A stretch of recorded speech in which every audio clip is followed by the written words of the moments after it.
Hey guys, tonight we begin with the tragic and often overlooked lives of the lovers of Zeus, the infamous king of Thegans, wielder of thunder, and let's be honest, ancient Greece's most problematic boyfriend.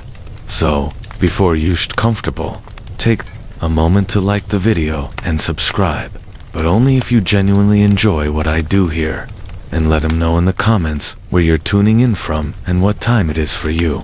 It's always fascinating to see woes joining us from around the world. Now, dim the lights. Maybe turn on a fanfare, that soft background hum, and let's ease into tonight's journey together. Europa never asked to be part of a myth. She was a princess of Phoenicia, just a girl, really, picking flowers by the sea. The day was warm, the sky harmless, no omens, no warnings.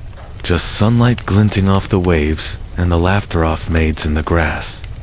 Then came the bull, massive, gleaming white, with horns shaped like a crescent moon and eyes that seemed too intelligent. She didn't know it was Zeus. She only knew that the creature knelt before her like a gentle dog. She stroked its neck. She giggled. It nuzzled her hand. Europa, so young, so curious, climbed onto its back. And the bull ran, not just through the meadow, but into the ocean, into the salt and the foam and the endless blue. Her litter turned to screams. The shore vanished. No one could reach her. No one even knew where she went. She held tight to its neck as waves rose and the sea widened like a closing mouth. When they landed on Crete, it was too late. The bull transformed. Not a beast at all, but a god. Zeus, naked in his power and pride. There was no consent, no conversation. She was raped by the king of the heavens and left behind with nothing but grief, confusion, and eventually sons. Zeus gave her gifts to make it seem fair. A bronze robot to guard her, a magical javelin, a hunting dog that never failed. Took of his divine affection, but he never stayed. He left her in a foreign land to rule a kingdom she didn't ask for. Her name lived on. Yes, Europe, the continent bears it still. But what about her voice, her mourning, her home she never saw again? Europa's story isn't just about a girl stolen by a god. It's about the thin line between worship and violation. About how the powerful rewrite stories to make horror sound like romance. They carved her name into maps. Crowned her as queen, but they never asked her if she wanted any of it. Europa disappeared into legend, but she was once a daughter, a sister, a child by the sea, and she never went home. Lee was not a girl in a meadow. She was a queen, a woman of power, grace, and poise, married to King Tyndarus of Sparta. Her life was structured, ceremonial, dignified.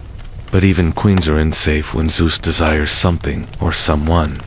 One twilight, as she walked along the riverbank alone, she saw a swan crash into the reeds, pure white, feathers wet, trembling as if wounded. It looked helpless, pursued by an eagle. Instinctively, Lee reached for it. She cradled it in her arms like a child, heart pounding with maternal sympathy. That was the moment Zeus chose because it was no ordinary swan. It was him, Zeus, in disguise. Yet again, he had taken the shape of something delicate, something unthreatening.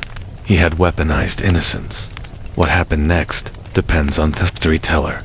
Some say he seduced her, others say he raped her, but no version ends with her having a choice. That night, Lady lay with her husband as well, and soon shelled not one, but 2 eggs.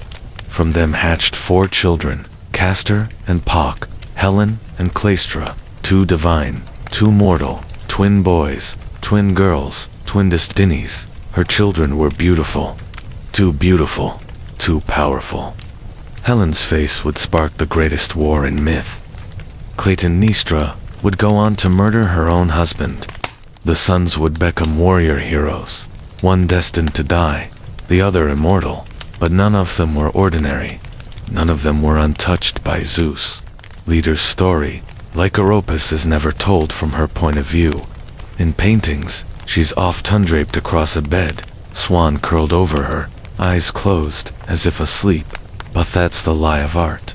What's never shown is the fear, the shame, the confusion, the horror of being held by a god who pretends to be something soft. Charmaine de Queen. She endured, but her daughter's legacies would be marked by blood, betrayal, and blame. Helen seen as a temptress, Clytemnestra as a killer, and later, just a footnote in their tragedies. No matter how high her crown sat, she would always be the woman the swan chose, the one who couldn't stop what came out of those eggs. And she never got to choose her myth. Io was sacred, a priestess of Hera, devoted, donned, chasted, set apart from ordinary women. She wasn't naive. She knew the risks of proximity to power, especially divine power, but that didn't matter. Zeus doesn't ask, he takes. One night, a thick mist fell upon the sanctuary, a cloud unnatural in its weight, its silence, and from it, Zeus emerged. Not a skies this time, just divine force cloaked in fog. He came to Io and veiled her within the walls she thought were holy. When the fog lifted, she was no longer a girl of the temple. She was marked, and Hera, ever watchful, noticed. To hide the affair, Zeus did what no godsoul have the right to do. He transformed her into a cow, a beautiful heifer, pure white, with sorrowful eyes. And so the girl who once prayed now mooed.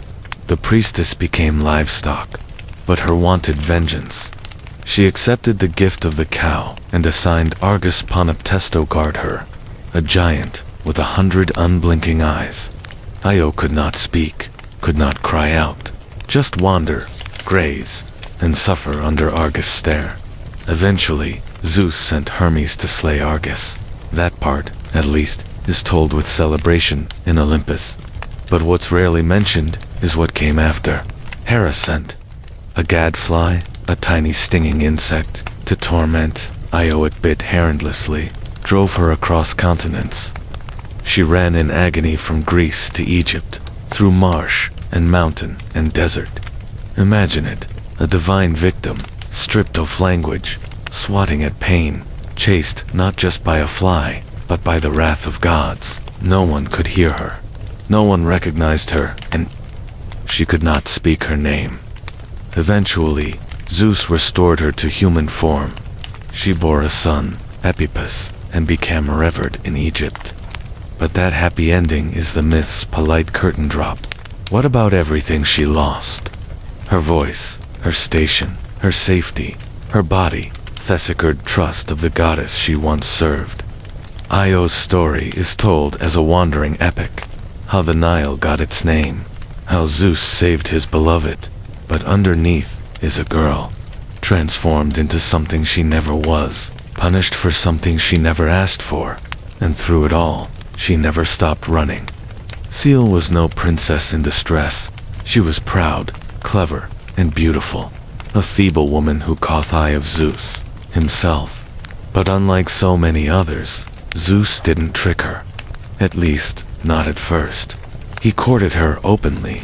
Disguised as a mortal man, he whispered love into her ears. He brought her storms in a bottle, stars in his promises, and she believed him. They met. In secret, the god and the mortal, and soon she was pregnant. Semele dared something most mortals never did. She wanted to see the truth, not the mask, not the illusion, but Zeus in his full divine form. She wanted honesty, but the gods are cruel, and her crueler still. Hea, consumed by jealousy, disguised herself as an old crone and visited Semele. She planted a single poisonous seed. If he truly loves you, why won't he show you who he really is? It worked. Semele, now uncertain and aching for proof, asked Zeus to reveal himself in all his godhood. Zeus hesitated. He begged her to ask for anything else. Buth had sworn an oath, the unbreakable promise of the river Styx, so he kept. And when he unveiled his true form, lightning, fire, divine flame, Semele saw, and in the same breath, she died. Her mortal body, fragile and unprotected, was incinerated in an instant, consumed not by betrayal, but be revelation. She had trusted him, loved him, and died for it. But the story doesn't end there. Inside her burned body, her child still lived. Zeus reached into the fire, rescued the fetus, and sewed it into his own thigh. Months later, from that impossible womb, Dionysus was born, god of wine, madness, ecstasy, and ritual. Semele became myth, then memory, then ash. Her name a tacheto, a shrine her son raised to Olympus. But her story, a caution, a quieter G. What's told is that she was too bold, that mortals must never ask to see the truth.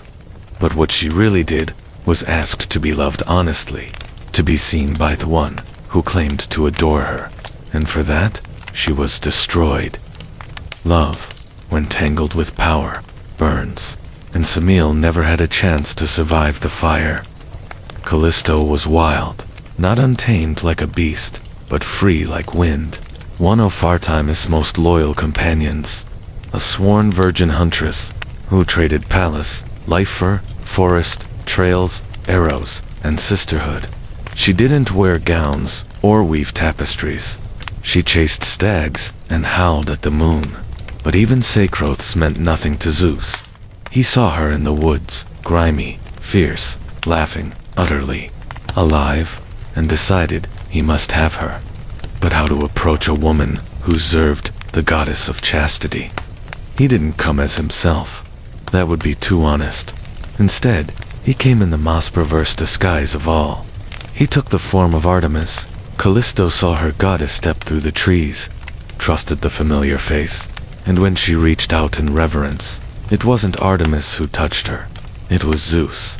Some versions say she fought. Some say she froze, but no version says she consented. Afterward, Callisto kept the secret. She buried the shame. Months passed. Her belly swelled. Her sisters noticed first, then Artemis herself, and the judgment came swift and cruel. Artemis, cold as stone, expelled her, cast her out like a traitor, not a victim. Callisto was banished from the only life she had ever chosen. Her oath, shattered be, a lie she couldn't explain. She gave birth alone to a son, Arcus. No husband, no support, only silence. And then, as if exile weren't enough, I added another punishment. She transformed Callisto into a bear. A mother, a woman, now a beast. Years later, her son, now grown, a hunter, stumbled upon the bear in the woods. He raised his spear. He did not know. How could he? And just as he would have struck, Zeus intervened. Not to apologize, not to make amends, but to avoid another tragedy. He hurled them both into the heavens, where Callisto became Ursa Major, the Great Bear, and her son, Ursa Minor. Some call it an honor to live in the stars, but it wasn't mercy. It was avoidance. Callisto never regained her form. Her story was written in stars, but never heard in her voice. She was a follower of Artemis, a survivor of Zeus, a mother who nearly died by her son's hand, and all she ever wanted was to be left alone in the woods. Before Zeus ever laid ice in Dire, her fate was already sealed by a prophecy. Her father, King Acreus of Argos, was told that Dire's son would one day kill him. Terrified of his future, he did something monstrous in the name of prevention. He locked his own daughter in a bronze chamber, underground, no windows, no escape, a tomb made for the living. She was young, royal, and utterly alone. The chamber was meant to keep men out, but it couldn't keep gods out. Zeus didn't appear as a bull or a swan this time. He came as a golden shower.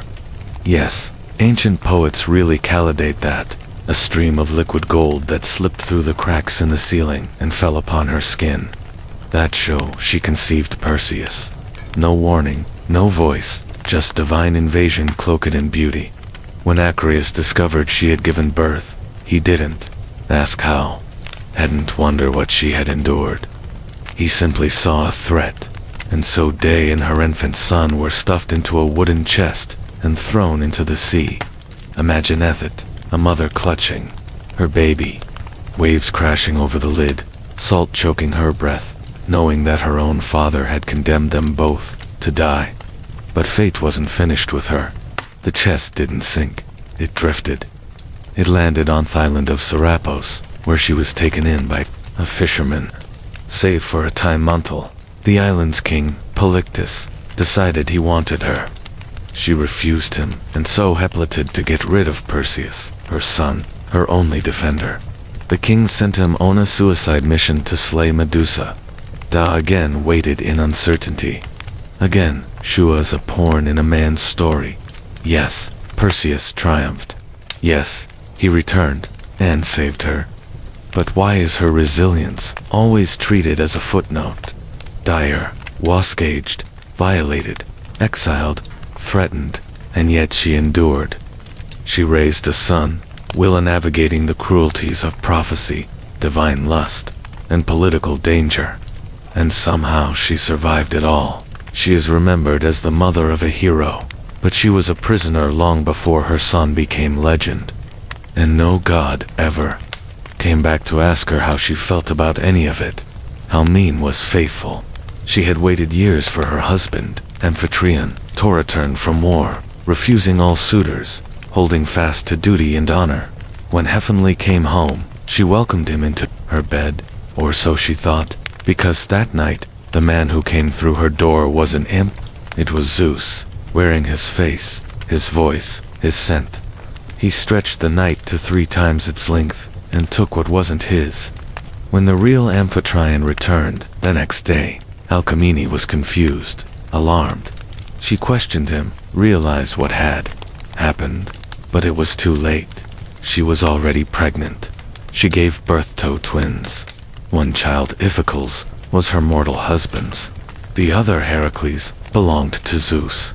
Hera of course noticed, and though Alcmene was the victim, Hera made her the target. She sent 2 serpents into the nursery to kill the infants. Iphicles screamed, but Heracles, just a baby, strangled the snakes with his bare hands. That was only the beginning. As Heracles grew, so did Hera's hatred. She drove him to madness, made him slaughter his own wife and children, and Alcmene, the mother Oberhim, had to witness it all. Her son, the strongest man alive, was broken, cursed, tormented because of a crime she never committed. Alcmene's life was consumed by divine fallout. She had no affair, she made no coitus, yet everyone around her suffered. Later myths tried to smooth it over, they say. She found peace, that her son was deified, honored, that she lived out Hades in safety. But even immortality feels hollow when it follows a life of manipulation, loss, and divine cruelty. No poet ever asked how it felt to be touched by a man wearing your husband's skin. No statue was carved of her grief. Alcmene is remembered as the mother of Heracles, a demigod hero. But she was also the woman who raised a child she didn't ask for, who bore the weight of a god's crime and the world's expectations, and still remained upright. She was never worshipped, never thanked, just left behind in the wreckage of Zeus's legacy. And in the shadows of every one of Heracles' labors stood Semele, who suffered first. Antiope was a princess of Thebes, born into nobility, but doomed from the start.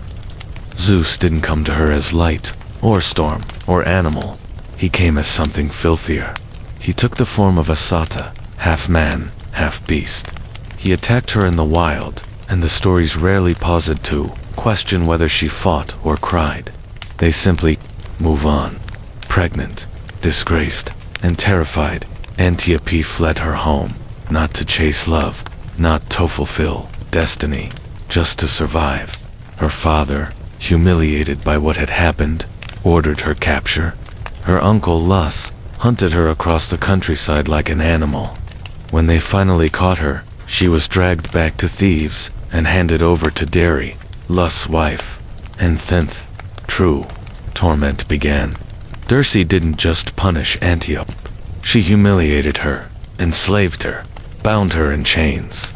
Day after day, year after year, Antiope was beaten, mocked, made to kneel, all while carrying the twin sons born from Zeus, Amphin, and Est.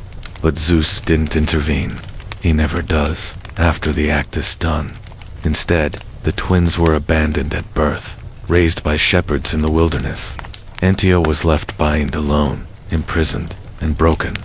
Her sons grew into strong, intelligent men, unaware of who they truly were, when they finally learned of their mother's suffering. The rage came fast.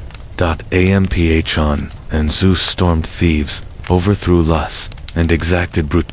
Dirce was tied to a bull and torn apart. It's told as justice, a blood ending. But what about Antiope? She was free. But what does freedom mean after years of torture? After your body has been made a battleground for divine violence and human cruelty? No myth lingers on her healing. No bard sings of her recovery. Her story ends the moment her sons triumph, as if her value was only in birthing them, not surviving what came before. Antiope was chased, imprisoned, and hurt for choices she never made. She didn't ask to be loved by a god. She didn't ask to be hated by a queen. She just ran through forests, through pain, through shame, and never stopped running until her son stopped it for her. And even then, no one asked her how far she'd come. Ah's story begins, like so many others, with desire from above and no warning. She was a nymph, daughter of the river god Asopus, born near waters that should have protected her. But nothing ever protected a woman once. Zeus noticed her.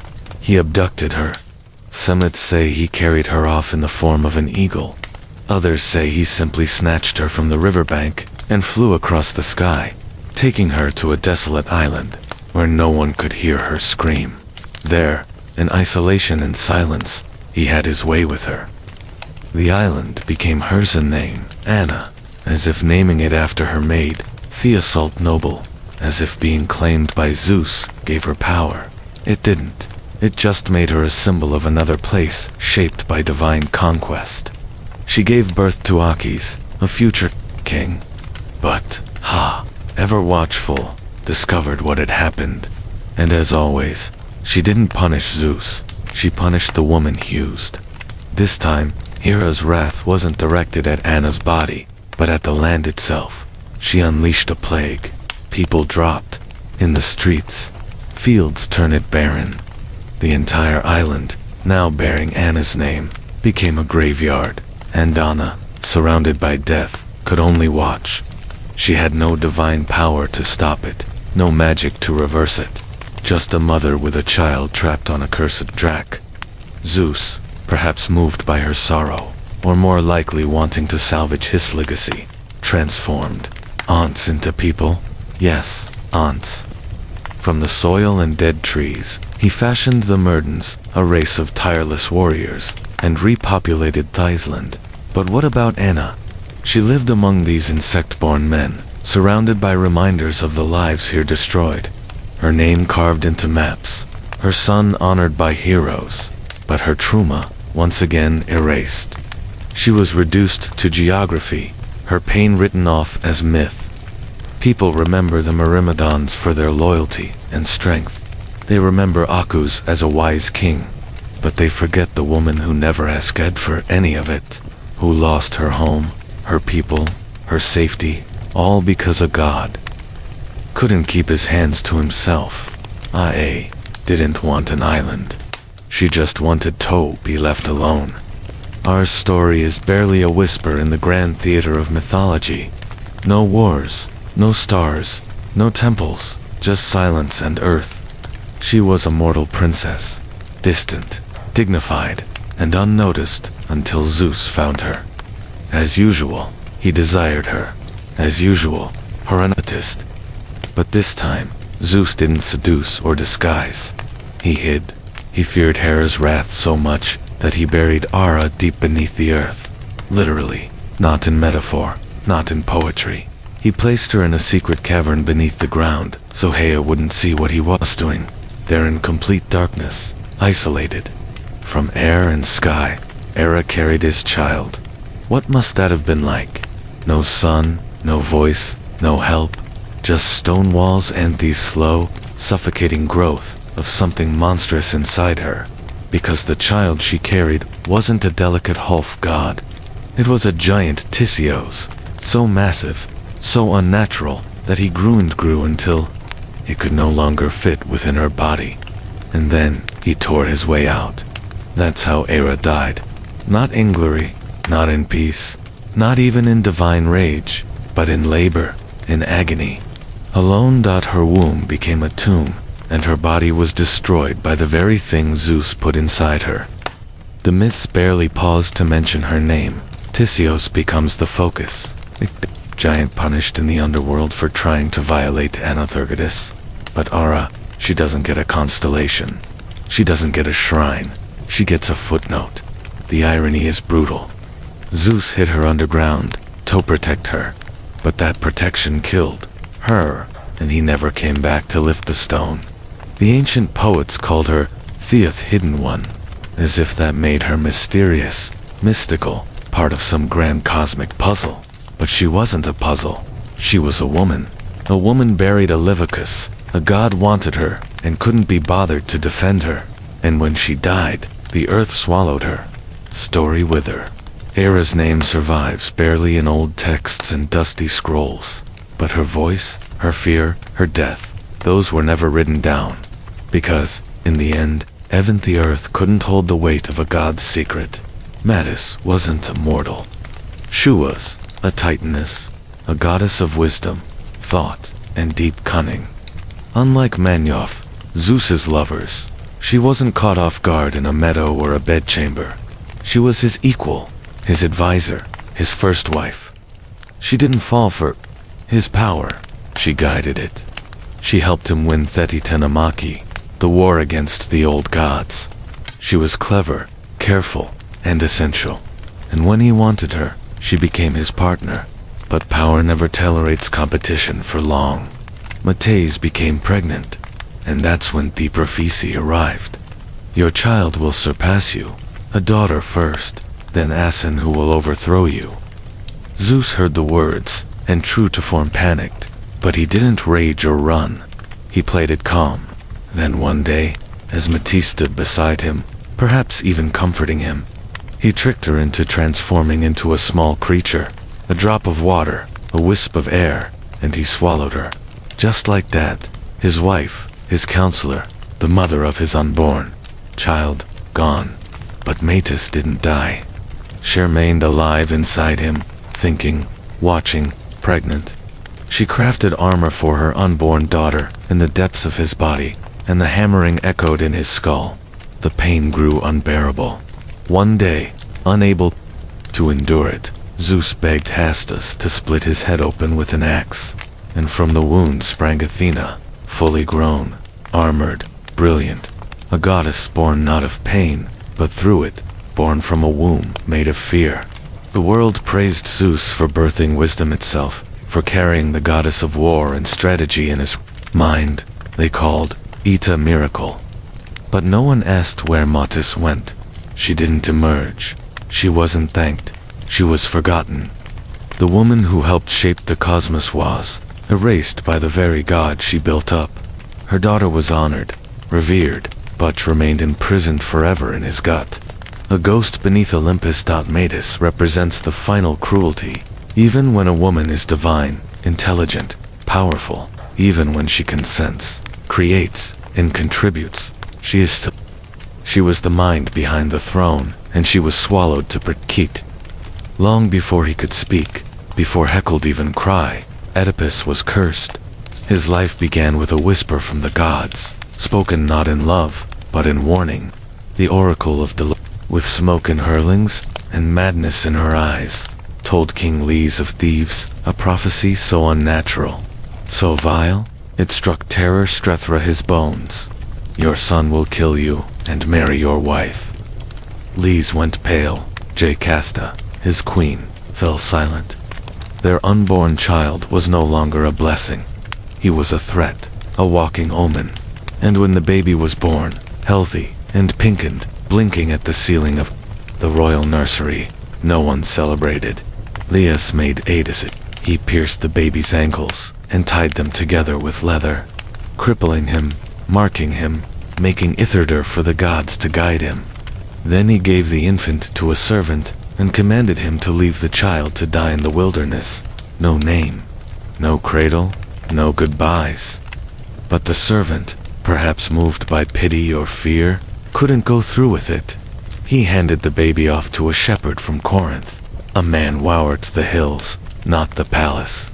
That shepherd in turn brought the boy to Viking and Queen of Corinth, Polybus and Maripe, who had no children of their own. They named him Oedipus, Swollen Foot, a name that would echo his twisted fate. They raised him as their own, never telling him he had been adopted. He grew up loved, respected, cherished, a prince with a future carved in gold. But deep beneath his skin, the prophet's turn. A curse cannot be silenced by silence. Oedipus didn't know the truth of his birth, but the world did. The gods did, and they would not be ignored. His life would not be his own, not for long. This was no fairy tale. There would be no escape from the words spoken in Delphi. Only the illusion of safety until truth like fate found its way home. And so, the boy who should have vied on a mountain was now sleeping beneath Corinthian silk, unaware that he had already taken his first step toward his father's grave and his mother's bed. Oedipus was raised in luxury, but luxury never silences doubt. He grew up in the palace of Corinth, surrounded by tutors, servants, and silk-draped corridors. King Polybus and Queen Meep treated him as their son, and Oedipus believed them until someone laughed a little too loudly at a banquet. "You're not really their child," a drunk noble scoffed. It was just a careless insult, but it clung to Oedipus's mind like smoke to fabric. He asked Polybus, he asked Mir.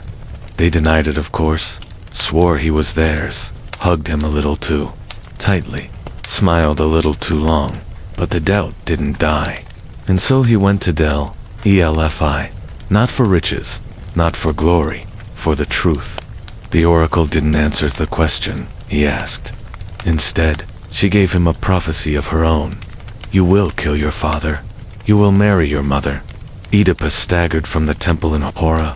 Kill Polybus, marry Merop, the parents who raised him. Never. You wouldn't let it happen. He wouldn't go home. He would walk the earth instead. That was the first mistake. In trying to trun the prophecy, he stepped straight into its path. He left Corinth, turning his back on the only family he'd ever known. He walked dusty roads, past shrines and crossroads, carrying nothing but fear in his chest, and a vow on his lips. I will never fulfill that prophecy. But Oedipus, like so many before him, misunderstood the gods. They don't give you the future so you can change it. They give it to you, because it cannot be changed. His ankles still bore the scars from the mountain. He had been marked by fate before he'd ever spoken his name. And now he was walking blind, toward a father didn't know, and a mother he'd never met. Every step forward was a step deeper into the trap, but he believed Hal was doing the right thing, that he was noble, that he could rewrite what the gods had written. Oedipus was not evil. He was a man desperate to be good, desperate enough to never look back, even as the prophecy circled him like a vulture in the sky. The road narrowed at a fork, dust curling in the heat, trees watching like silent judges.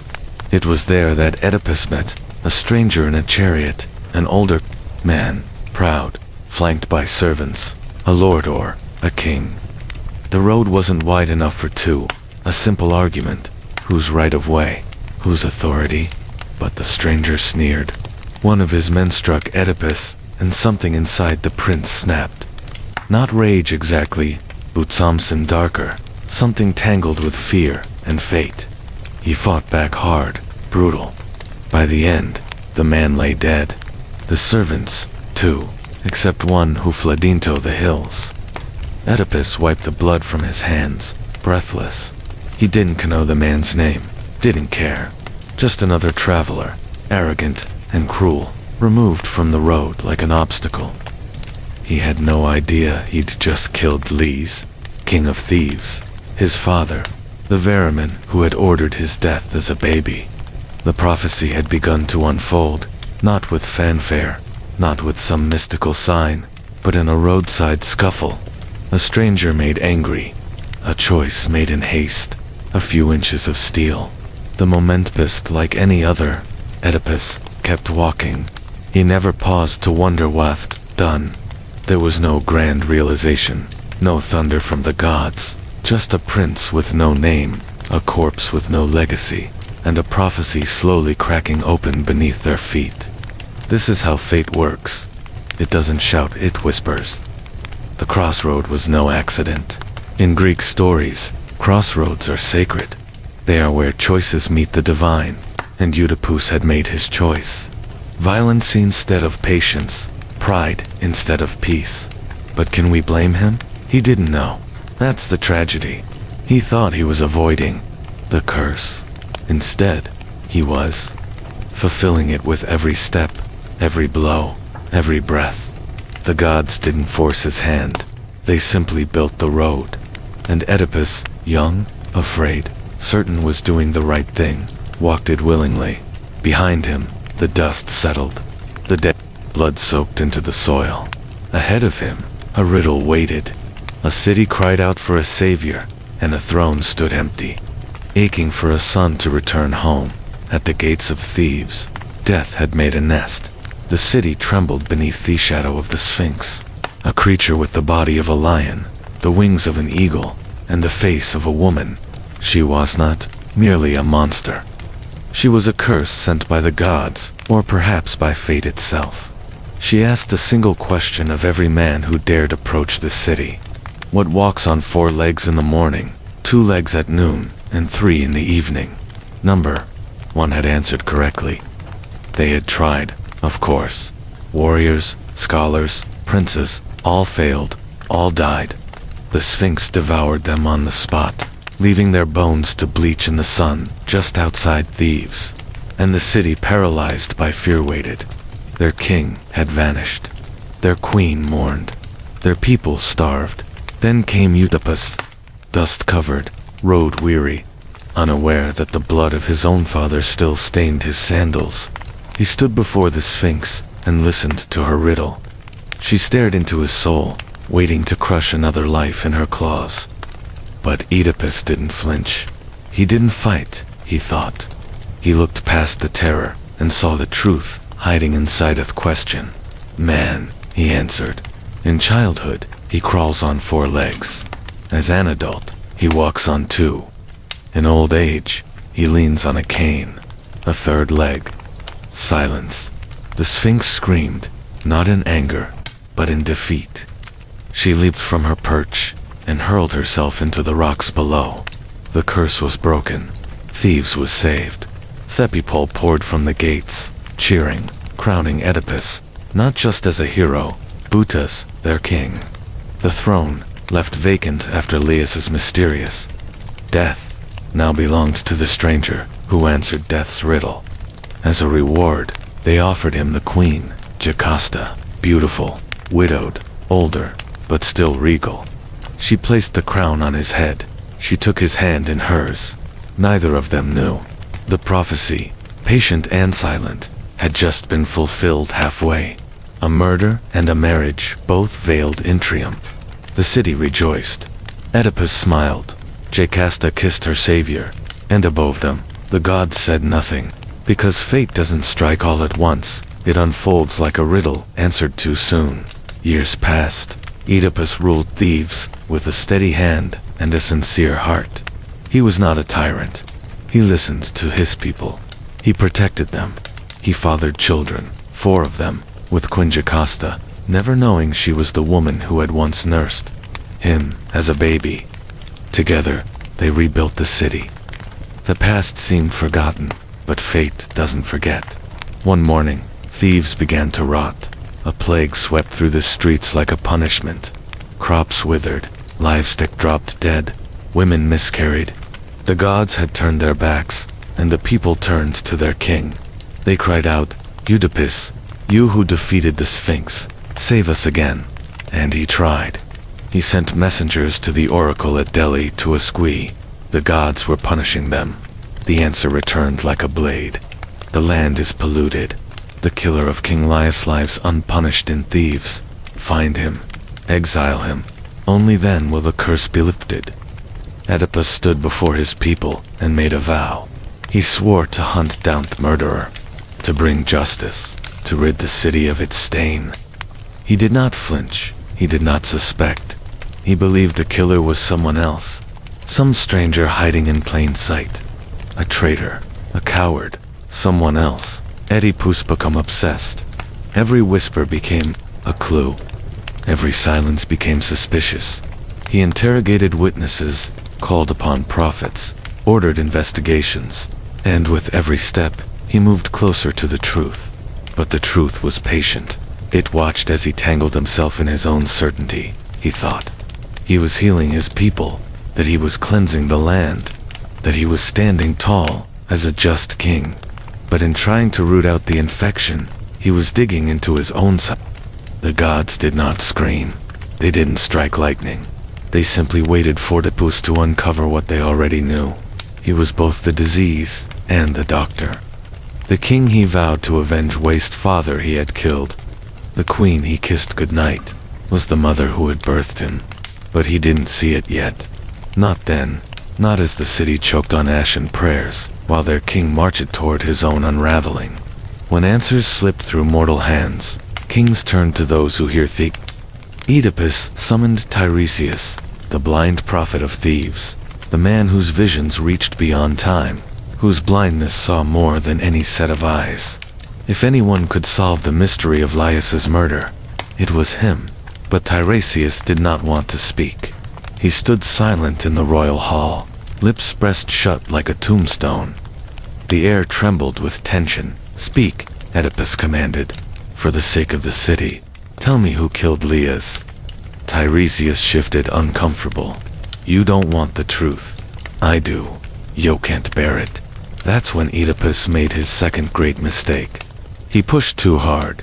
He accused Tiresias of betrayal, of lies, of conspiracy. Perhaps the prophet himself had helped the killer escape.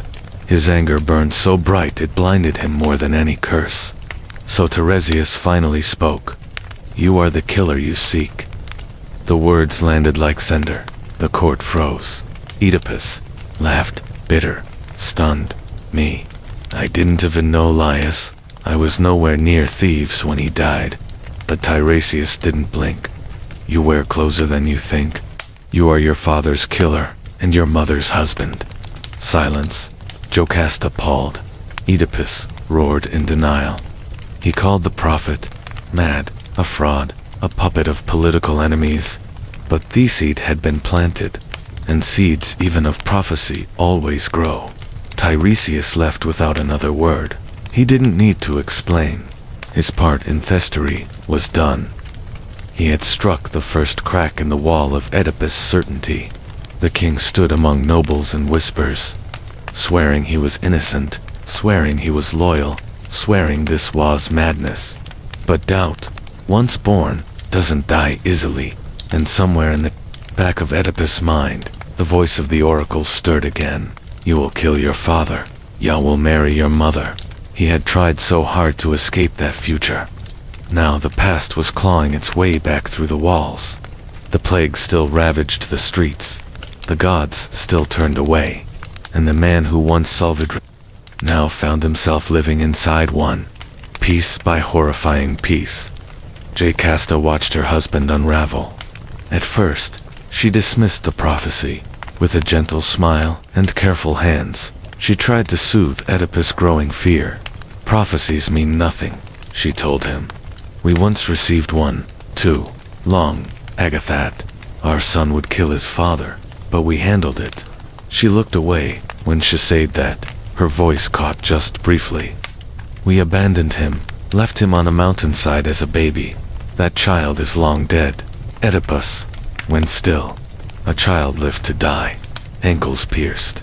He felt something ancient stir in his bones, pain in his feet he'd long since learned to ignore. He asked questions. Too many. Pressed her for details. What mountain? What servant?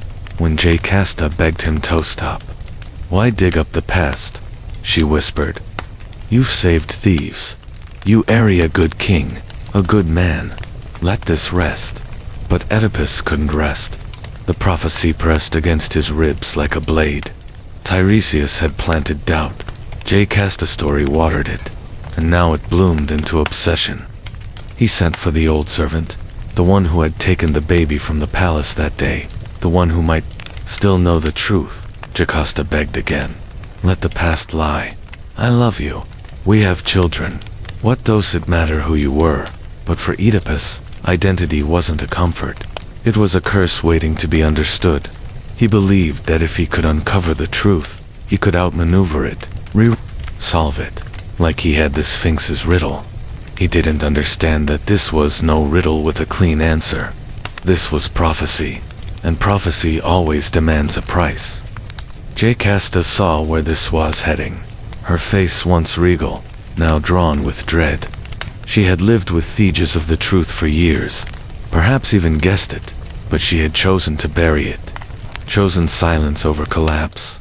Now Oedipus was pulling the bones from the ground, and for the first time, the queen who had welcomed him into her bed was looking at him like a stranger. You are doomed, she whispered, tears spilling. And if you go any further, so am I. But Oedipus couldn't stop, because once you start chasing truth in a Greek tragedy, you don't get to stop until it devours you. The old man stood before Oedipus, trembling, not from age, but from memory. He had served. King Elias Longagu had held the infant prince in his arms, had pierced the baby's feet himself, wincing as the soft flesh split as the blood ran down the child's legs. He had tied the ankles, left the boy for dead, on the slopes of Mount Styron, but he hadn't killed him. Another shepherd had taken the baby. That shepherd, Oedipus now knew, had brought the child to Corinth, to King Polybus and Queen Merop. Oedipus felt the floor tilt beneath him. Say it, he whispered. The old man wept. That child was you. Every breath in the room stopped. Oedipus, king of thieves, solver of riddles, beloved husband and father, waste child who was supposed to die. The boy who grew up far from thieves, unaware of his bloodline, had walked back into it like a moth, toward flame. He had killed Lise at the crossroads. He had married Jocasta, his mother. He had fathered children, who were now both Hysons and his brothers, his daughters, and his sisters. The truth hit like thunder. He had spent his life running from the prophecy, shaping himself into the kind of man who could defeat fate with will and reason. And yet every step had led him deeper into the exact future he feared. Oedipus did not scream. He did not deny. He simply stood there silent, as if time had frozen around him. His whole identity, prince, outcast, savior, king, crumbled in a single breath. He was the plague. The city had not been cursed by the gods. It had been cursed by him. Every prayer, every funeral, every sick child gasping for air was a consequence of one man's fate colliding with the city's need. He had vowed to find Laïscilla and exile him. Now the killer stood alone, and he knew what he had to do. But first, he had to face her. The woman who had kissed him, crowned him, bore his children. The woman who had once held him as a newborn, the mother he had made his queen. Jocasta didn't want to hear the servants speak. She had seen it in Oedipus's face. She had seen it forming, in his words, in the shape of his questions, in the unbearable precision of his doubt. The truth had crept through the palace like smoke. She had fought it for years, burying it beneath ceremony, motherhood, and silence. But now, it stood naked before her. Oedipus was her son, her child, fine fant. She had surrendered to death out of fear, out of loyalty to a prophecy she had once believed. Too cruel to be real. And now that prophecy had not only come true, it had dressed itself in love, in wedding robes, in children with her eyes and his smile. She turned from him before the servant could speak. Her hands shook, her breath caught. The palace corridors twisted around her. She didn't scream. She ran past the guards, past the servants, hollowered their eyes into the inner chambers where no one dared follow. And there, in the silence of their Miraja bed, the bed that had held a mother and son wrapped in unknowing love, Jocasta took her own life. Some say she hanged herself. Some say she used a brooch from her gown, sharp and cold and final. But no one says she cried out. She left the world in silence the way she had entered it. When Oedipus found her, he fell to his knees. He touched her face, her gown, the body that had once cradled his infant form, then welcomed him, Aeneas, a man, and now a third time, as the corpse of a woman who had loved too much and understood too late. He didn't speak. There was nothing to say. Thegets had spoken years ago in Delhi. You will kill your father. You will marry your mother. And now, the prophecy lay fulfilled across every shattered piece of his life. The people outside for justice. The city still burned with plague. But in that room there was only silence. The queen who couldn't live with the truth had chosen her exit. And the man who uncovered it was about to choose his punishment. There are some truths the eyes were never meant to see. Oedipus stood over Jocasta's body, his hands shaking. The room seemed smaller now, as if the walls themselves recoiled from what had happened. The silence wasn't empty. It was judgment. The gods had spoken through prophecy. He had walked every cursed word of it. But prophecy never tells you what to do afterward. Could have fled, could have thrown himself from the palace walls, could have begged the gods for mercy. Instead, he reached for Jocasta's brooch. The sharp pin glinted in the dim light. He held it for a moment, then, without hesitation, plunged it into his eyes. Once, twice, again, each stab a cry to the heavens. Each puncture a scream without words. Blood poured down his face as light fled his world forever. Why blindness? Because the eyes had betrayed him. Because they saw love where there was incest, justice where there was murder, salvation where there was ruin. The eyes had seen everything gone, understood nothing, so he destroyed them. The man who unsettled riddles with clarity of mind and sharpness of vision would now wander in darkness. Stripped of every illusion, he emerged from the palace, a horror to behold. His robes soaked in blood, his fists scarred in dripping red tears, his hands outstretched like a beggar. Thepipool gasped, covered their mouths, turned away, but he did not hide. This is justice, he said. The man who had promised to exile Laius's killer now understood the cost. I am that man, he told them. Drive me out, cast me from the city. Let thieves breathe again. No one moved at first, not even Creon, Jocasta's brother, who now stood quietly at the palace steps. Oedipus, their savior turned scourge, was no longer king, no longer family, just a man with a broken past and no future. He asked for exile. He begged for it. He pleaded not to see his children again, the children who were also his siblings. The gods were silent, but thieves listened, and the king who once stood tall at the gates, who answered riddles, slew monsters, and ruled with pride, now limped into darkness. Not because he couldn't see, but because now finally, Hetrali understood. Oedipus left thieves, not as a king, but as a shadow of one. Blind, barefoot, wrapped in rags. He wandered the earth with only a staff, and his daughter Antigone to guide him. She was still a child, yet already burdened with the weight of her father's sins. Sins he never meant to commit. The world looked different now, not because he couldn't see it, but because he finally could. People whispered his name in fear. Some drove him away from their gates. Others offered pity, but never comfort. He was no longer the man who had saved thieves. He was the man who brought the gods' rage upon it. But Oedipus never asked for sympathy. On the Zulans, only distance. He passed through cities and forests, past shrines and graves, never resting long. In his blindness, he spoke more gently, thought more deeply. He had lived as a prince, a savior, a king, a monster. Now he lived as a question. Was he guilty? Was he cursed? Or was he simply human? The gods had said what would happen, but they never said how he should feel about it. They gave him a script, but not a conscience. Years passed. His beard grew long. His voice became gravel. Antigone stood taller, always at his side. She loved him not because he was innocent, but because he was hers. And finally they arrived at Colonus, a grove sacred to the Furies near Athens. There Oedipus stopped walking. He sat beneath the trees, breathed the sacred air, and whispered to the earth, "I am ready." Some say the gods forgave him.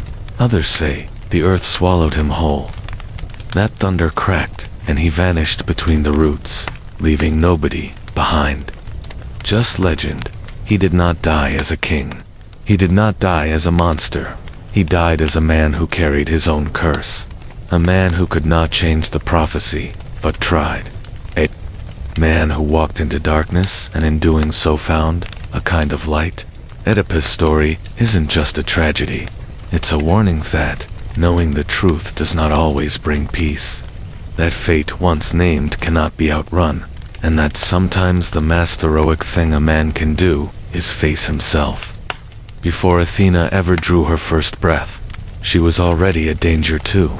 Olympus. Zeus sat upon his throne, storm-eyed and victorious, ruler of gods and men. He had overthrown Cronus, his own father, ending the age of the Titans. But deep in his bones, Zeus feared one truth. The throne he stole could be stolen from him. And then came the prophecy. It was not shouted by oracles or carved in. It was whispered in dread by Gaia, mother of the earth, and Uranus, father of the sky. If you lie with Metis, the child she bears will overthrow you. Zeus froze. Metis wasn't just any goddess. She was wisdom incarnate, clever, sharp, cunning, beyond measure. She had helped him in his rise to power. She was not a victim. She was a partner, and now she carried his child. The first child, they said, would be a daughter, wise and strong, but the second would be a son, and that son would be greater than Zeus, stronger, smarter, fated to topple the sky. Zeus had felt the sting of prophecy before. He knew what it meant to be the overthrower, and he knew what happened to those who waited too long. He couldn't kill Metis. That would defy divine law. So instead, he swallowed her. Yes, Zeus opened his mouth and devoured the goddess whole. Swallowed her mind, her magic, her unborn child. Just like his father, Cronus had once swallowed him. But Zeus didn't digest her. Metis didn't vanish. She lived inside him, thinking, whispering, creating. The wisdom he consumed didn't dissolve. It waited. And so Zeus walked Olympus with calm eye sand, a storm beneath his skin. He thought he had ended the prophecy, controlled fate, outwitted destiny. But gods should know better. Inside the god of thunder, a goddess was growing. Not in darkness, but in brilliance. Not in fear, but in armor. She would not be born in blood. She would be born in defiance. Athena, the daughter of wisdom and power, was coming. And even Zeus, king of the sky, would not be able to contain her for long. Zeus believed he had ended the. He walked the halls of Olympus, as if the prophecy had died with the swallowing of Metis. Thunder cracked Athe's will. The other gods bowed low. No one questioned the king who had consumed his own fear. But fear doesn't digest. Inside Zeus, Metis lived, not as a ghost or regret, but as thought still forming. She spoke to him in dreams, murmurs in his chest, ideas he couldn't explain, strategies that arrived unbidden. Hermond became his, but not entirely. And inside that divine mind, something was happening. A child was growing, not in a womb, but in a skull. This child wasn't weak. She didn't kick softly or squirm. She forged armor in folds of her father's brain, forged a spear from thought, a helmet from resolve. As she grew, the sound of hammering echoed inside Zeus's head, day and night. The pounding worsened. He couldn't sleep, couldn't eat. His headaches grew unbearable, like storms crashing behind his eyes. He He pressed his palms to his temples and roared across Olympus. No god dared approach, but Pinus a way of humbling even kings. Finally, Zeus called for help.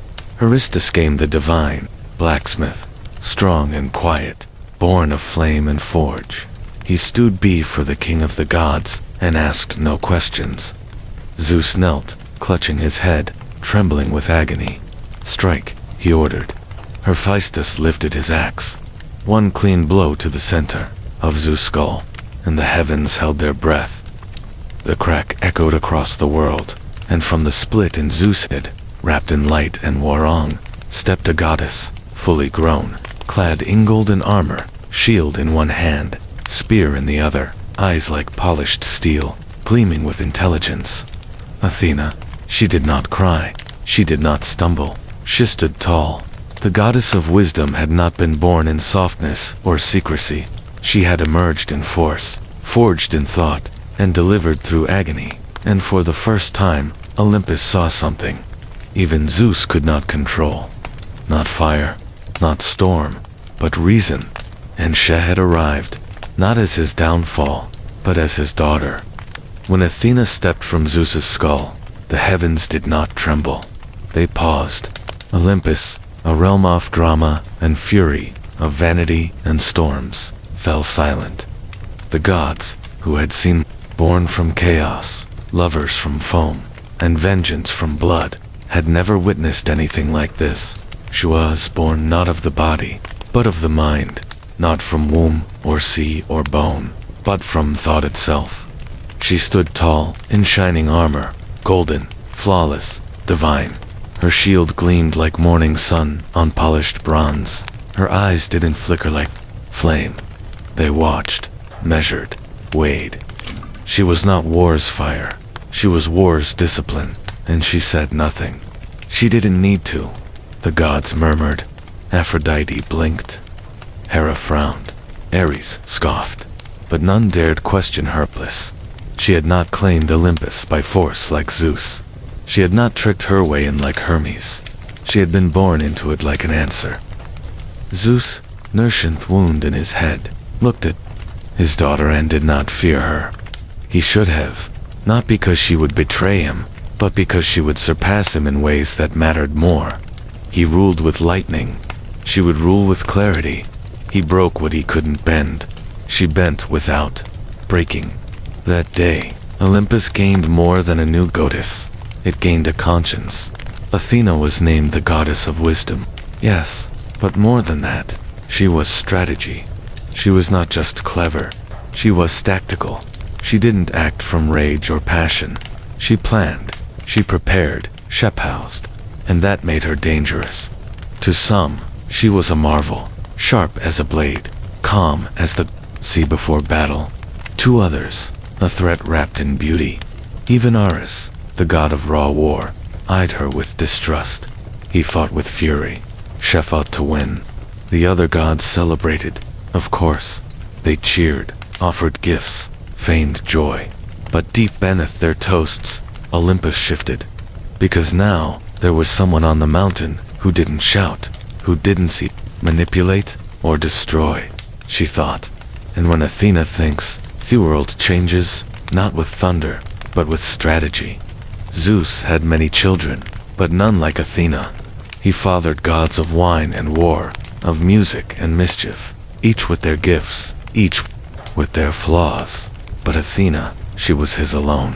Born from his mind, not his desire. Forged in pain, not passion, and that made her different. She wasn't ruled by impulse. She didn't beg for favor or fear punishment. She didn't tremble before his temper or flatter his ego. She challenged him, not openly, not foolishly, but in the quiet way that cuts deeper. She questioned, she advised, and sometimes she disagreed. Most of Zeus's children mirrored him, flames that fed his storm. But Athena was something else entirely. She was reflection, restraint, the side of power that asks not can I, but should I, and that made Zeus uneasy. He adored her, yes, favored her above most.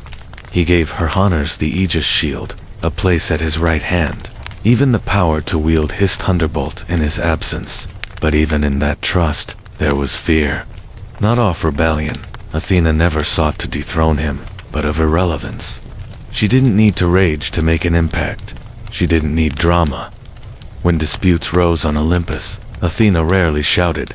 She watched, waited, then spoke, and silence followed. Her voice carried weight because it carried thought. She began to guide the gods, even when Zeus didn't ask for her counsel.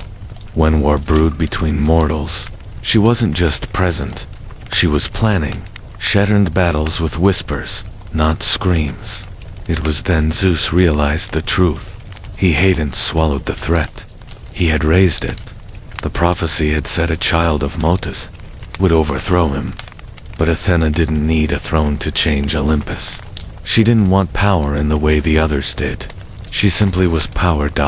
Subtle, measured, and precise. And that frightened Zeus more than any uprising, because while he ruled the sky, she began to rule the mind, not through force, but through influence. And in Olympus, influence is everything. Athena chose solitude, not because she feared love, but because she didn't need it. Unlike Aphrodite, who stirred desire in gods and mortals alike, Athena kept herself untouched. She had no lovers, no consorts, no entanglements. Her power came not from seduction or motherhood, but from something rarer, independence. She was a virgin goddess by choice, and in Olympus, that was a statement. It meant she owed no one her body. No god could claim her. No mortal could tame her. She was not defined by her relationships, only by her purpose. And that purpose was protection. Athena was war, yes, but not the kind that left cities burning for the joy of it. That was Ares, her half-brother there. He relished blood. She calculated victory. Where Ares charged in blind rage, Athena planned the ambush. Where he screamed and bled, she waited in silence, then struck where it mattered most. The Greeks would worship her not just as a goddess of wisdom, but as their guardian, a protector of cities, a builder of walls, a defender of law. Her armor wasn't for glory, it was for duty. She walked the battlefield like a surgeon walks an operating room, calm, exact, efficient. She never wasted energy. She never raised her spear without a reason. Mortals feared her, but they also prayed to her, because if you were righteous, if your cause was just, if your city stood for order, Athena would fight for you. And unlike other gods, she didn't demand temples soaked in sacrifice. She asked for courage, a plan. In myth, she remained untempted by vanity. When Ascaltor dared to carve her form too beautifully, she destroyed his work, not out of rage, but to remind the world, I am not here to be admired, I am here to act. Even the gods tread lightly around her, not because she was cruel, but because she was certain.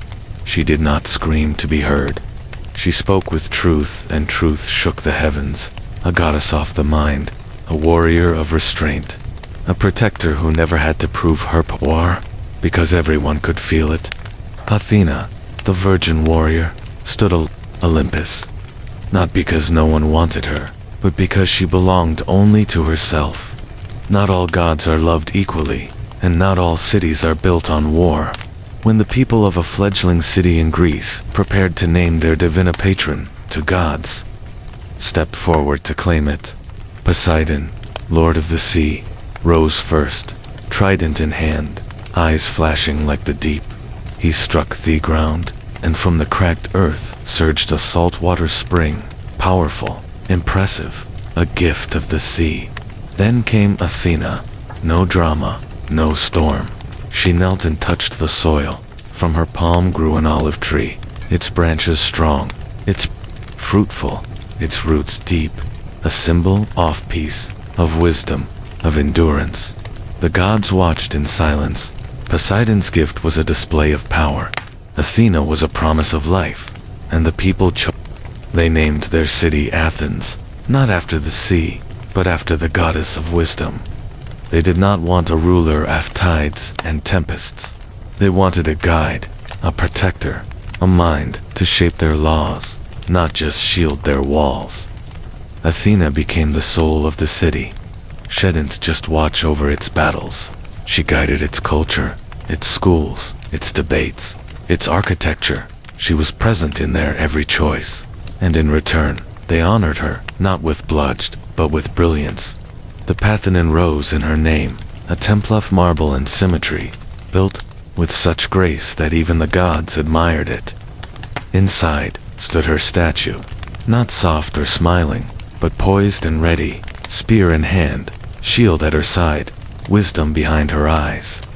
She wasn't their queen. She was their example. The Athenians didn't worship her for her wrath. They worshipped her for her strength. They saw in her the kind of power that listens before it strikes, the kind that defends but never dominates, the kind that builds, teaches, and lasts. And so, while many gods ruled from above, Athena walked among minds. She became the heartbeat of a civilization that would outlive empires, a city born not from conquest, but from a tree, a goddess chosen not for fear, but for hope.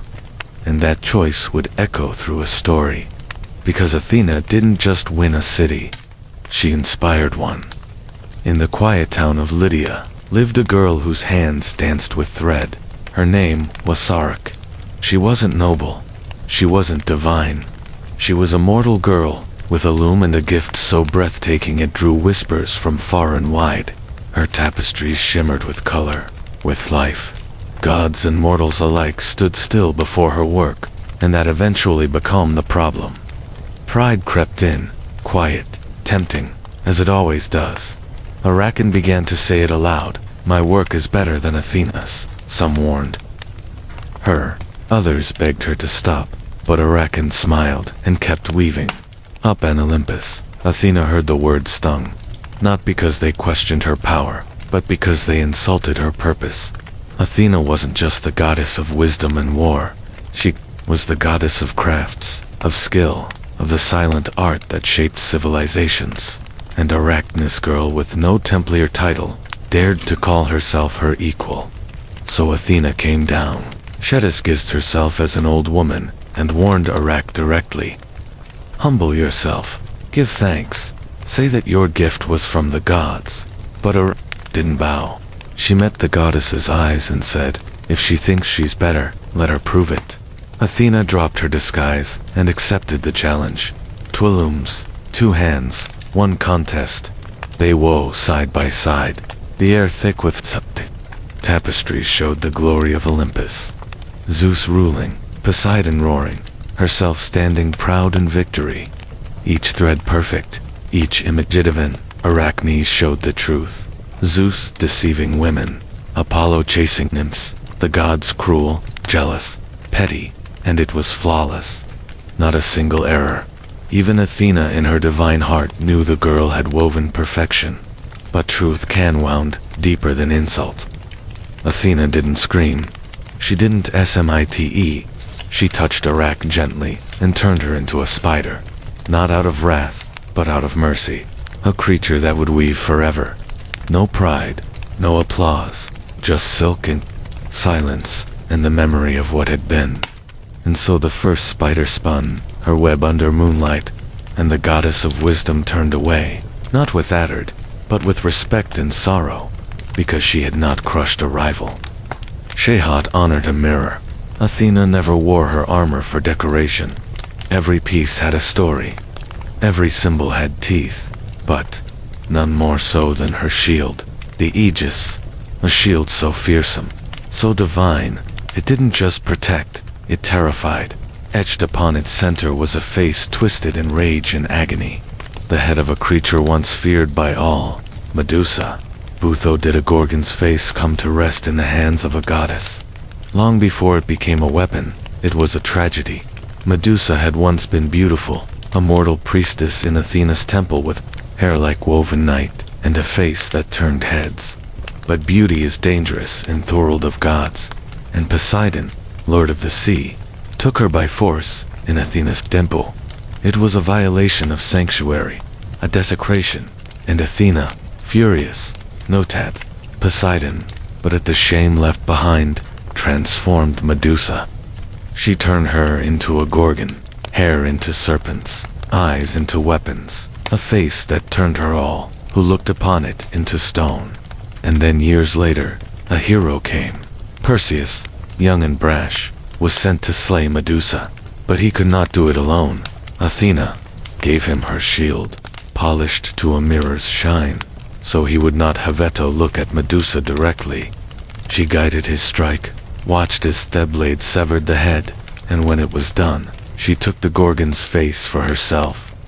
Why was it revenge? Was it cruelty, or was it something else?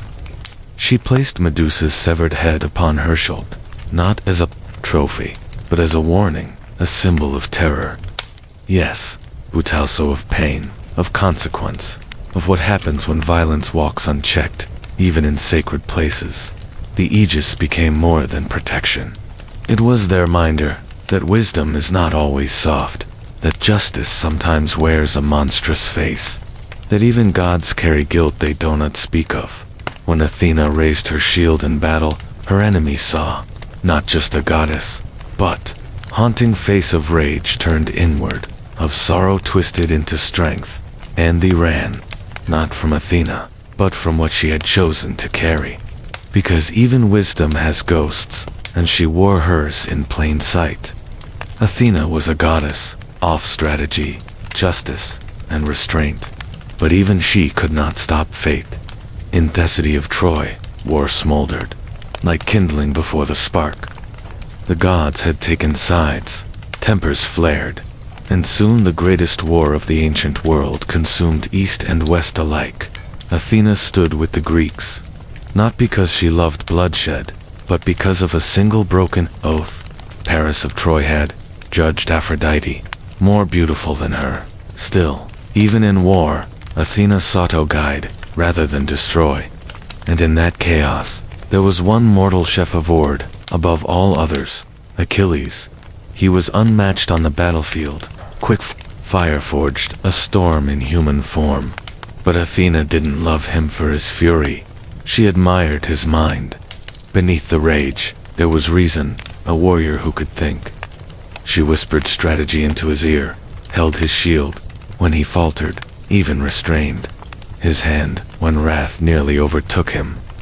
In every clash, her influence sharpened his instinct, but Athena knew what Achilles did not.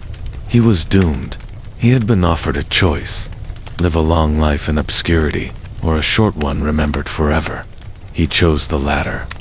Glory in exchange for peace, memory in exchange for time, and Athena could not change it. That she stood by as the war dragged on, each day bloodier than the last.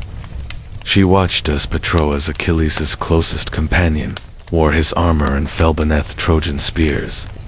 She felt the scream Achilles let loose when he learned of his death, the kind scream that tears not just the air, but the soul. Achilles returned to battle like a man already dead. Athena did not try to stop him. She armed him, strengthened him, then let him go. He would kill Hector. Yes, he would burn brighter than any hero before him, but soon he too would fall, struck down not by brute force, but by fate's cold hands. And Athena, goddess of wisdom, offerer of reason, could only watch. She had guided him, protected him, even loved him in her own divine way, but she could not save him, because not even gods can undo the choices mortals make, especially the ones that bring them glory and ruin. While other gods demanded worship, Athena offered humanity something else. Tools. She didn't give fire. That was Prometheus. But she gave knowledge of how to shape it, how to use it, how to turn chaos into civilization. She wasn't a goddess of the hunt or the harvest. She was the goddess of craft, of invention, of hands that build, minds that design, and eyes that see possibilities in stone, cloth, and wood. She taught mortals to tame horses, not just to ride them, but to yoke them, to guide them, to turn wild power into plowed fields and pulled wagons. She showed women how to weave, not just for beauty, but for survival, warmth, shelter, pattern, art. She gave them the olive tree, a gift more profound than gold or silver. It bore fruit too. Eat oil to cook and anoint wood to carve and burn. A tree that asked for patience and returned it 100-fold. While other gods gave weapons, Athena gave instruction. Where Ares screamed into war, she built city walls, designed battlements, taught generals how to think before striking. She didn't end conflict, no god could, but she taught mortals to wage it intelligently, with purpose. To the Greeks, she was more than divine. She was practical, a goddess who didn't float above their lives, but walked among their choices, whispered into the ears of blacksmiths, guided the hands of architects, shaped not just their faith, but their future. She inspired the first philosophies, the first blueprints, the first laws, justice with a spine, wisdom with a sword. And unlike gods who gave gifts in anger or lust or pity, Athena gave hers in love, not the warm, sentimental kind, but love rooted in belief, in potential. She believed mortals could be more than animals, that they could build something lasting, something just, something wise. Her temples didn't ask for blood, they asked for thought. Athena's gifts wherein miracles dropped from the sky. They were seeds, and in time, those seeds would become cities, poems, laws, and stories, including this one. Because even now when we choose reason over rage, discipline over chaos, thought over impulse, we are still living in the world Athena imagined and gave to us. Time wears down even the greatest of gods. Olympus, once the center of the world, faded. Temples crumbled. Statues weathered in the wind. New empires rose. New names were spoken in prayer. And yet Athena remained not in marble, not in myth in mind. While other gods became legends of passion, thunder, or jealousy, Athena became something else. An ideal, a symbol not of what we are, but of what we strive to be. Justice without cruelty, power without corruption, intelligence without arrogance. She never ruled mortals by fear. She guided them through reason, and when the gods themselves fell silent, her voice, quiet, measured, unwavering, echoed in every courtroom, every school, every city, built on thought instead of violence. Athena's strength was never in brute force, it was in legacy, sheathed in philosophies, not battles, in questions, not orders, in books, not words. The owl, once her companion, became a symbol of clarity and vision. Her olive tree stood not just in Athens, but in every civilization that valued law and thought, and her spirit whispered through the pens of Plato, the blueprints of Da Vinci, the quiet rebellion of every girl who dared to speak her mind in a world that told her not to, because Athena was never just for the battlefield.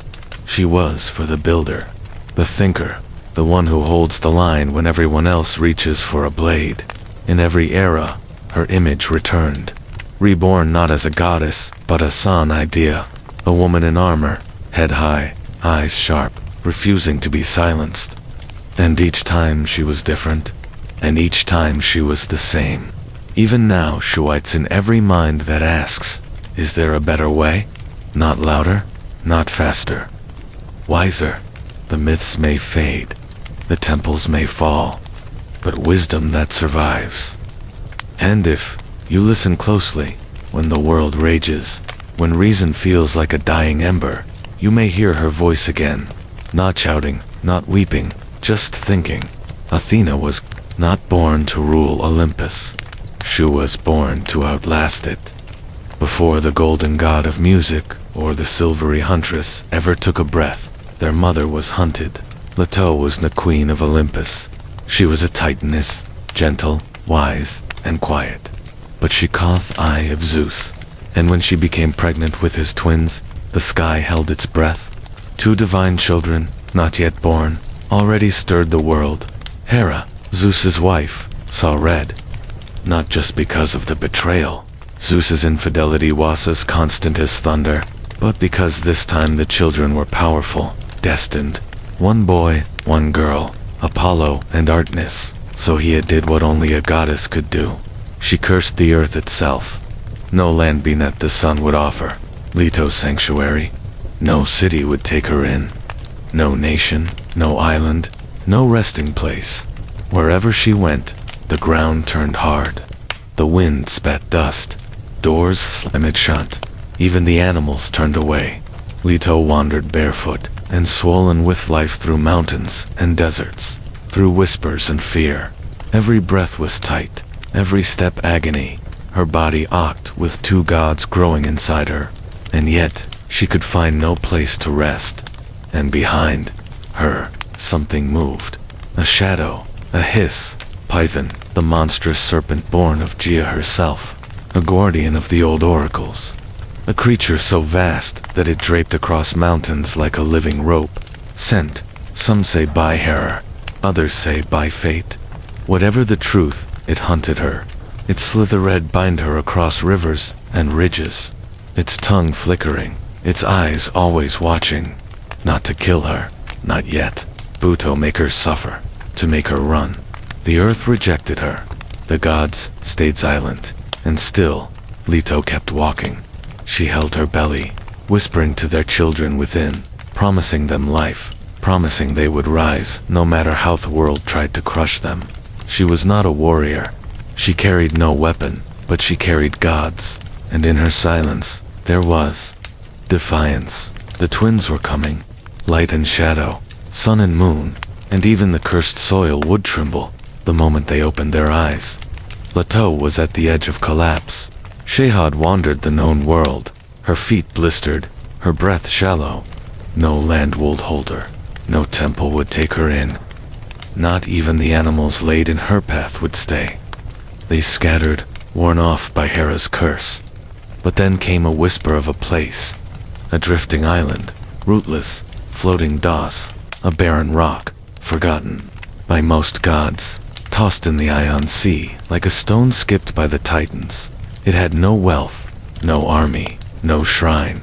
It was too small to matter, and that Medit perfect, because Delos was not fixed to the earth. It wasn't bound by Thecus. Leto arrived under a pale sky, her knees buckling. She collapsed on its stony surface and clutched her belly. The pain of labor was near. The twin stirred, impatient, divine. Dios trembled, not in fear, but in choice. The island, so often overlooked, so often adrift, made a decision that would echo for eternity. It anchored itself. The roots of Dos pierced the seabed. It locked into place, became land, became home just long enough, and that was rebellion. A quiet, impossibly defense against Gaia herself. The island gave Leto its only olive tree forest. Its cliffs shielded her from the serpent Python, who circled but could not reach. And there, alone, except for a few nymphs and the wind, she gave birth. First came Artemis, the huntress, the silver maiden, emerging in silence, calm and wise, even as a newborn. She didn't cry, she watched. And then, after 9 more days of pain, Leto gave birth again to Apollo, radiant as sunrise, glowing with golden light. His cry echoed like music across the waves. Sea twins were born, and the curse had been broken. Dos was no longer just a drifting rock. It was now sacred ground, the birthplace of gods. And though Ethod, nothing to offer, not temples, not power, not gold, it gave the one thing no other place dared, sanctuary, and in doing so, Dos became immortal. Because Asamadi's greatness begins not with strength, but with compassion and to shelter those the world has cast aside. They were born together, but they were not the same. Artemis arrived first, quiet as a shadow beneath leaves, her eyes wide, calm, ancient, though a newborn. She carried herself like a goddess who had seen the world already and found it wanting. She was the moon before it learned to shine, and when her brother struggled to enter the world, she waited, watched her mother cry out in pain. 9 days passed and then with a wail that split the horizon, Apollo was born. His skin gold, his hair radiant, his eyes fierce. Where Artemis had whispered into its world, Apollo sang his way in. His very breath hummed like strings plucked be the fates themselves. The gods watched from afar. They had not dared intervene during Hera's curse. But now, as they saw the newborn twins on Delos' rocky shore, they felt something shift. These were not ordinary gods. They were a prophecy wrapped in swaddling cloth.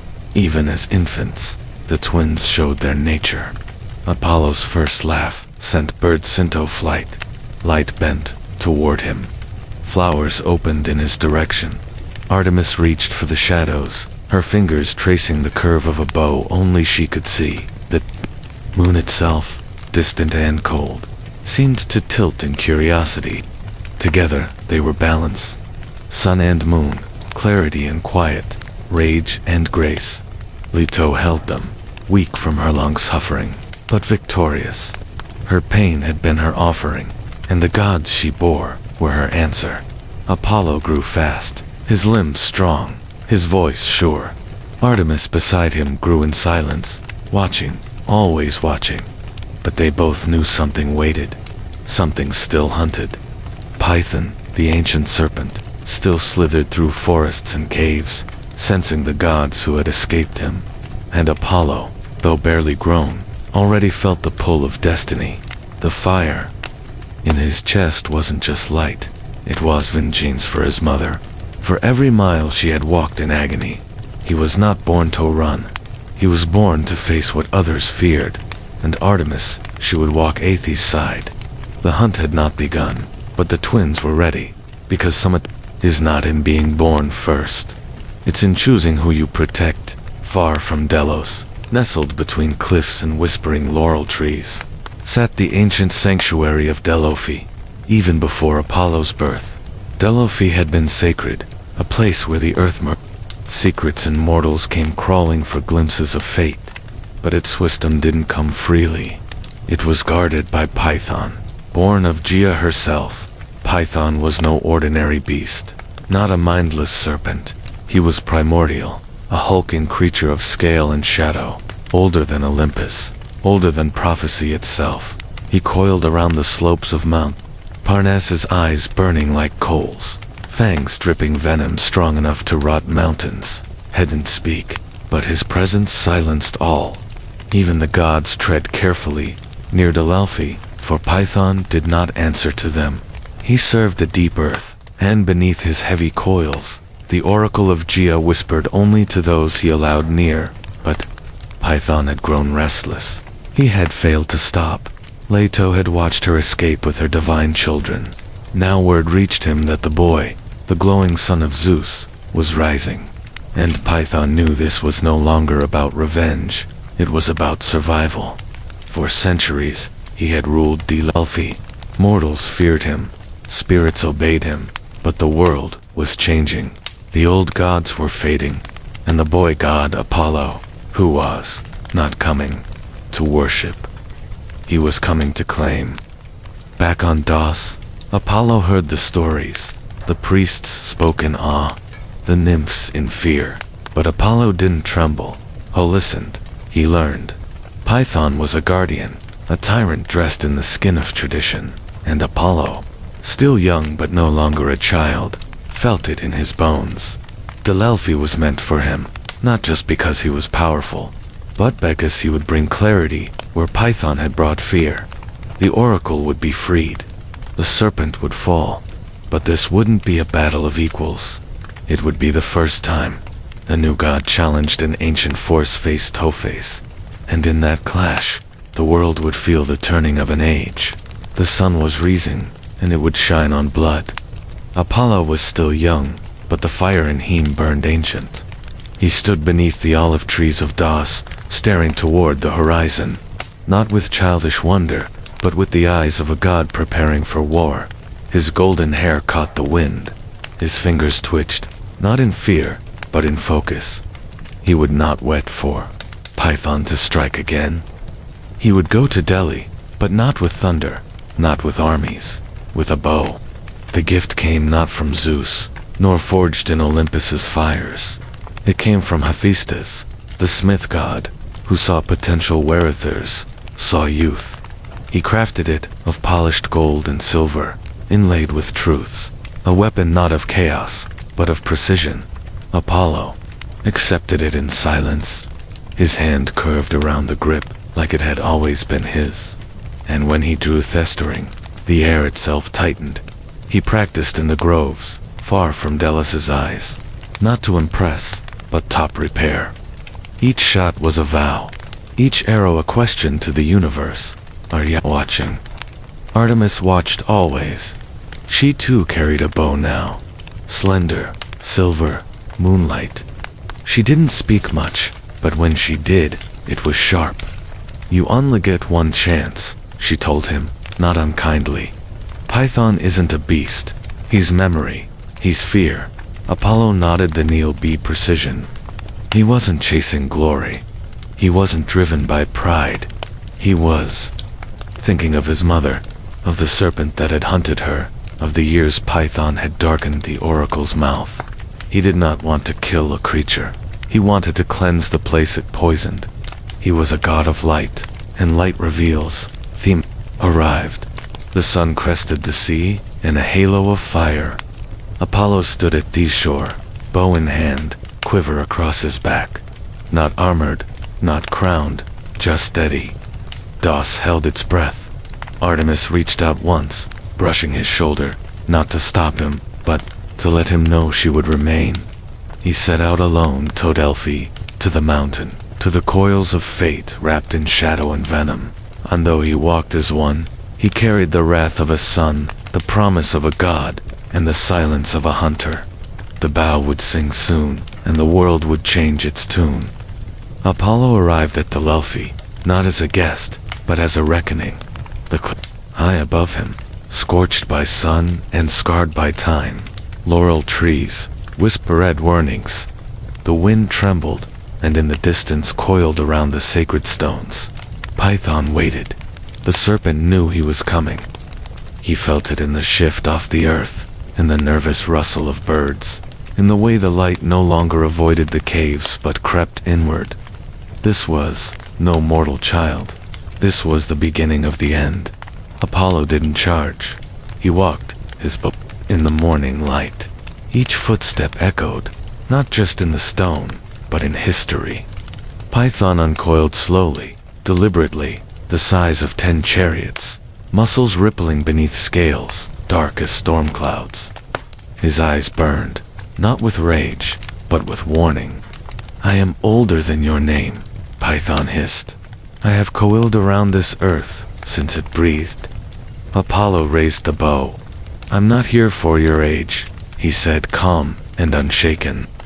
I'm here for your shadow. The first arrow loosed was light itself. It struck Python's flank with a flash, burning through scale and hide. The serpent screamed, a sound that shook valleys and startled clouds. But Python was not so easily undone. He struck back, snapping trees, shattering boulders, venom hissing through the air. The ground quacked beneath his fury, but Apollo was faster. He moved like sunrise, sharp, silent, inevitable. Arrow after arrow flew. Each one sang, each one landed. But it wasn't just force, it was precision. Apollo didn't aim for the heart, he aimed for the corruption. The rot in the roots of Delhi, the fear Python had woven into the stones. Python lunged, fangs bared wide, but Apollo leaped, spun, and a final arrow through the serpent's open mouth. Silence. Then the mountain exhaled. Python collapsed, coils folding in upon themselves, his shadow peeling back from the land like night before dawn. And with that, Delphi was free. The oracle stirred, the wind lightened, the laurel trees lifted their leaves to the sun. His bow, not in triumph, but in understanding. He hadn't just killed a monster, he had cleared the path for truth to speak again, and the world would never forget his name. Delhi was quiet after the serpent fell. The cave still echoed with Python's last breath. The rocks, once slick with venom, now shimmered with dew. The very earth beneath the temple stones felt lighter, as if some ancient weight had finally lifted. But the most profound change wasn't in silence. It was in the voice that followed. Deep within the sacred chamber where shadows had long ruled, the oracle stirred. Not the old voice of Gia, not cryptic whispers twisted by fear, but something new, clearer, warmer, a thread of fire wrapped in thought. Apollo had claimed Delhi, but he didn't size it with chains or walls. He didn't sit on a throne or demand worship. Instead, he offered the world a gift, a place where truth could speak, through his oracle, the Pythia, a mortal woman chosen not for beauty or lineage, but for spirit. She would sit at the temple's center, inhale the vapors from deep within the earth, and speak with God, saw. Visions not of terror, but of clarity. Answers, yes, but never without mystery. Because truth is never given, it's earned. Word spread quickly. Kings traveled for weeks to kneel before her. Warriors came to ask if their battles would end in glory or doom. Farmers came to ask when to sow. Philosophers came to ask if the gods truly listened. And above them all, Apollo stood, not visibly, but present. His music hummed through the laurel leaves. His warmth lingered in the stone, and in the Pythia's eyes, there was always a flicker of sunlight not born from this world. The oracle of Delphi became the beating heart of Greece, not because it gave power, but because it demanded thought. Apollo had slain the monster, yes, but his greater gift was this. He had replaced fear with reflection, and in doing so, he rewrote what it meant to be a god, not just to punish, but to illuminate, because light once unleashed never hides again. And Delphi, bathed in light, would never belong to shadows. While Apollo stood bathed in triumph, Artemis remained in the silence of the woods. She had not followed him to Delphi. She had not loosed arrows at Python. That battle was his destiny, his reckoning, and she honored it by staying where she was strongest, in the wild. But she felt it. The moment final arrow struck, the moment the oracle opened its eyes. The moment the serpent's shadow shriveled beneath her brother's light. She stood barefoot on a cliffside as dawn broke, watching not just the sunrise but Apollo rise, her twin, her flame, the other half of her celestial balance. She did not smile, nor cry. She simply watched with the quiet pride of a goddess who knows her part is different, but no less divine.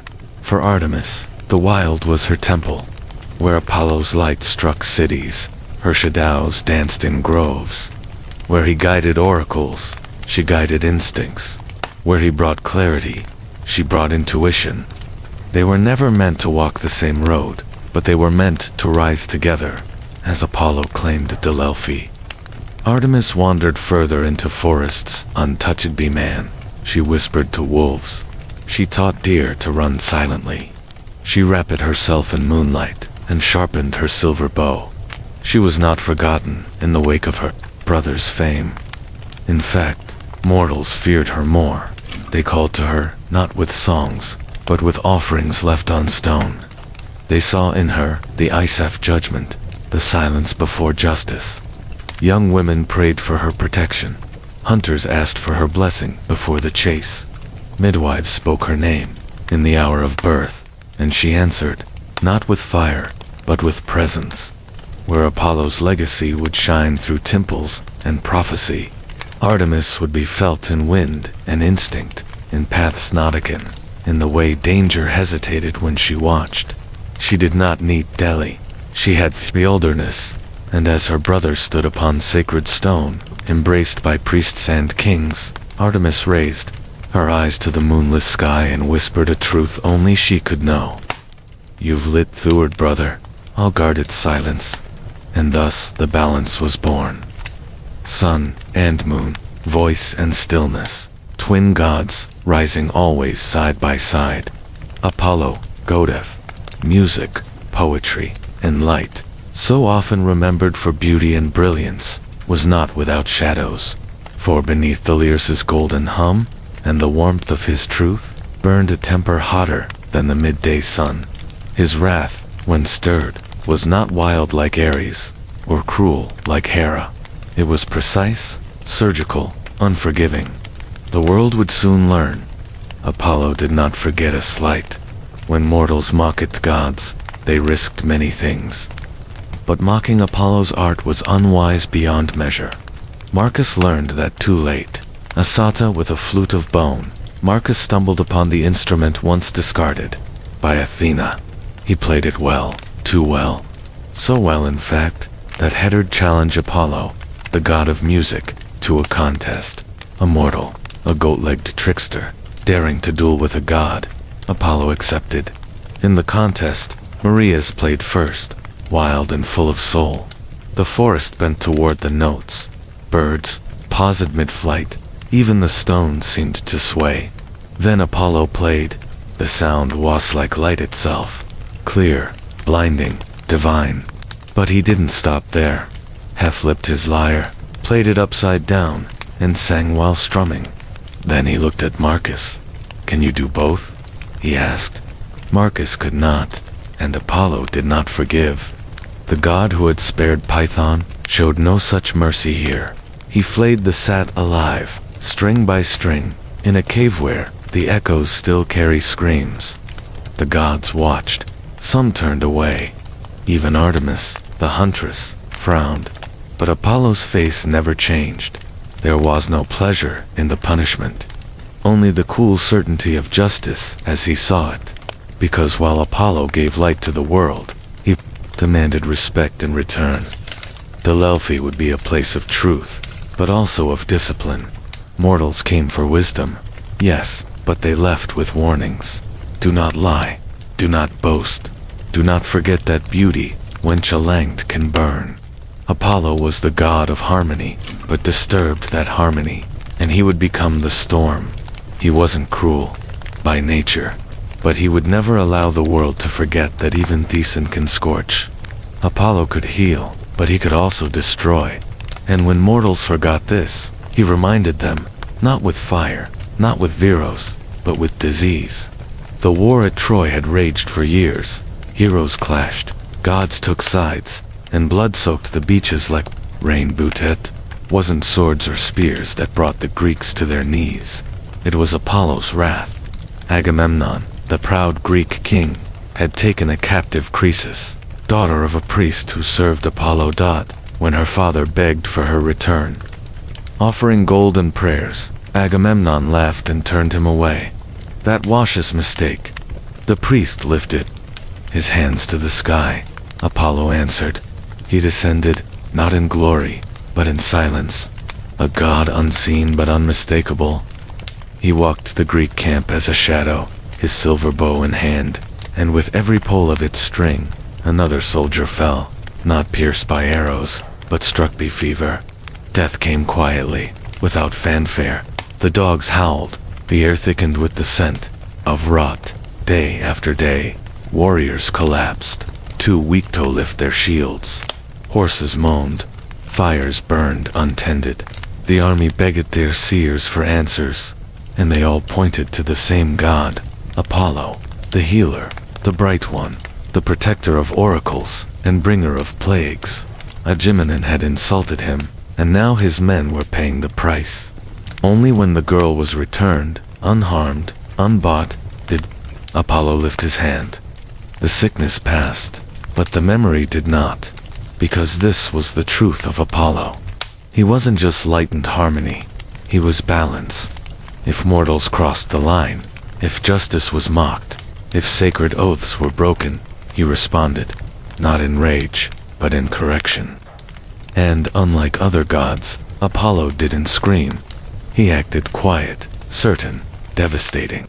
The Greeks afterward continued to pray to him for health, for music, for guidance. Futile ways with a whisper of fear, because they knew now what few dared to speak aloud, that the God who cured the sick could also choose not to. And when the sun disappeared behind a storm, it's not the dark that frightens you. It's knowing woe. Put it there. The war ended. The temples aged. But the names Apollo and Artemis remained etched, not just in stone, but in the rhythm of life itself. for they were never meant to be gods who ruled by force. They guided. Artemis remained in the wilderness, untouched by palace or crown. Maidens whispered her name in moonlight. Hunters left tokens at the forest's edge. Mothers prayed to her in labor, begging for mercy or strength. She answered with silence, with instinct, with presence. She did not need temples. Her sanctuary was the wild and Apollo.